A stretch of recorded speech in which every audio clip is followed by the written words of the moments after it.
Hello viewers, welcome to my channel. இப்போ வந்து நான் கோல்டு ஃபிஷ் குழம்பு எப்படி செய்கிறதுன்னு சொல்கிறேன். புளி கொஞ்சம் எடுத்து ஊற போட்டுக்கிறணும். அதுக்கப்புறம் வந்து வெங்காயம், தேங்காய் சில்லு, மசால் பொடி, ஜீரகம், ஒரு வத்தல், தக்காளியை போட்டு நல்லா அரைச்சி எடுத்து வச்சுக்கிறணும். எடுத்து அந்த மசாலோட கொஞ்சம் நல்லெண்ணெய், செக்கு நல்லெண்ணெய் ஊற்றி அப்படியே புளிக்கரைசலையும் ஊற்றணும். ஊற்றி நல்லா மிக்ஸ் பண்ணி அடுப்பில் வைக்கணும்.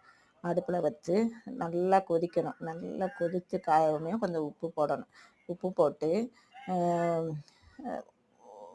கொதிக்க காய விட்டு உப்பு போட்டு அதுக்கப்புறம் நல்லா காயணும். காய்ஞ்சு அந்த நிறையெல்லாம் இது ஆகவுமேவும் மீன் போட்டு ஒரு 2 கொதி வரவுமேவும் கொஞ்சம் ஒரு 5 நிமிஷம் சிம்மிலேயே வச்சு இறக்கி வச்சா டேஸ்ட்டாக இருக்கும். இது வந்து தாளிக்க தேவையில்லை. இது வந்து இந்த சேனல் பிடிச்சிருந்தால் லைக் பண்ணுங்கள், ஷேர் பண்ணுங்கள், சப்ஸ்கிரைப் பண்ணுங்கள். தேங்க்யூ.